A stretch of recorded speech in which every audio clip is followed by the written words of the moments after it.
to study the next part of lower respiratory system is the trachea.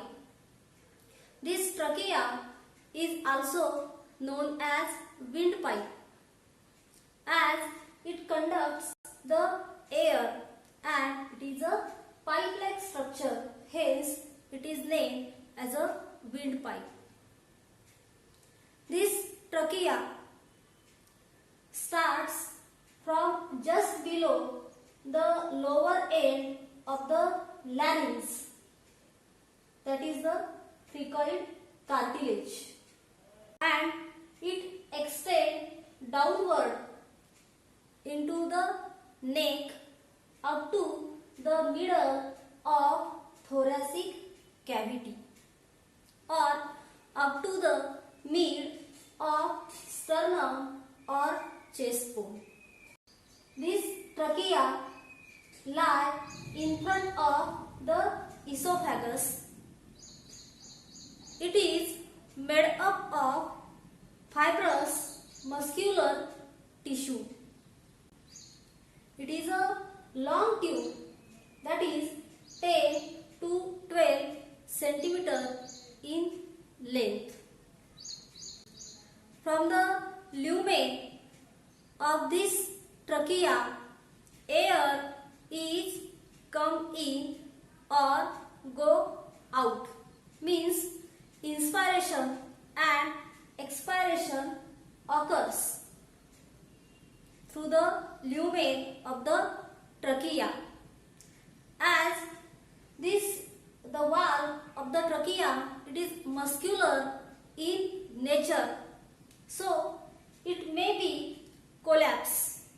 So to avoid this, the trachea, it is supported by cartilaginous rings, and these cartilaginous rings are C-shaped. They are incomplete, and these rings are made up of hyaline cartilage. These cartilaginous rings are 16 to 20 in number, and these rings gives rigidity to the trachea. These cartilaginous rings are C-shaped and not the complete circular rings. Let us understand why these rings are C-shaped.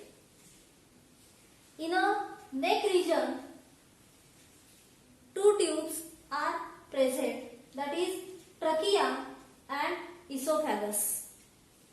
The tube which is anterior is the trachea and the one which is behind is the esophagus. This trachea which is on front side, the rings are C-shaped. It means anteriorly these rings are complete. Anteriorly these rings are complete, but posteriorly it is open or they are not connected. Let us see in this figure. This trachea which is on front side, the rings are C-shaped. It means anteriorly the rings are complete, but posteriorly it is open or not connected. And function of these rings is to support.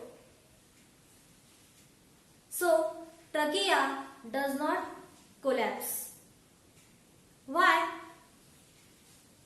It is incomplete on a back side of the trachea. Behind the trachea, esophagus is present, and on a back side of esophagus vertebral column is present. So there is a support from back side, and so these rings are incomplete. Internally, if we observe the trachea, it is lined by the ciliated pseudostratified epithelium and mucous glands. These mucous glands secrete the mucus.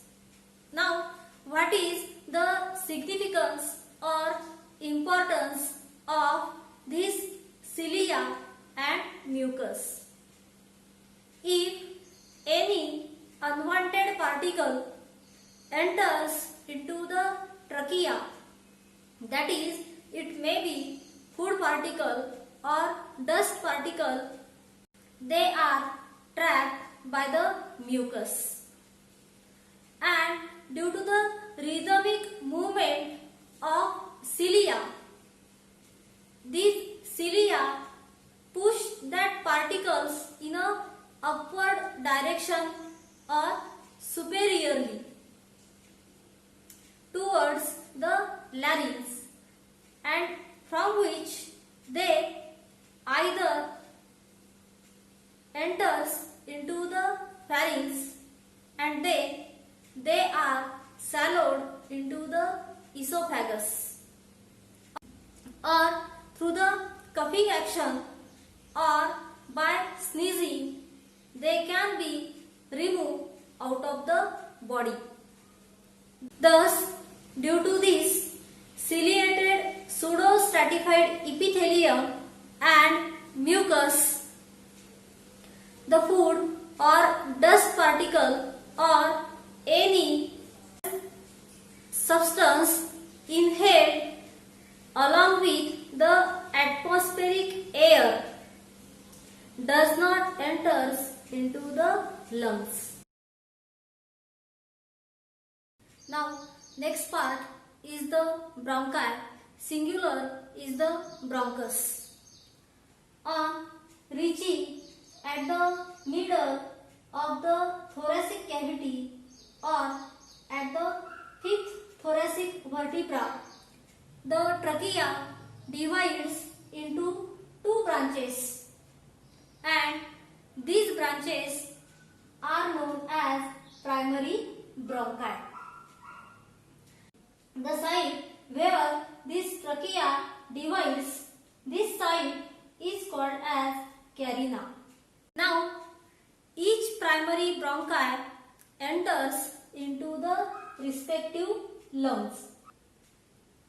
The primary bronchus which enters into the right lung is called as right primary bronchus, and the primary bronchus which enters into the left lung is called as left primary bronchus. The right primary bronchus is wider and shorter in length, while the left primary bronchus is narrow and longer in length. On entering into the lung, this right primary bronchus divides into three branches called as secondary bronchi, as three lobes are present in the right lung, and the left primary bronchus is divided into two branches called as secondary bronchi, as two lobes are present in the left lung. These secondary bronchi again divides to form tertiary bronchi. These tertiary bronchi further divides into many fine bronchioles. These bronchioles are the fine tubes. The wall of primary, secondary and tertiary bronchi is supported internally by the C-shaped cartilaginous rings. And the wall of bronchiole does not have these cartilaginous rings. Then each bronchiole ends into a bunch of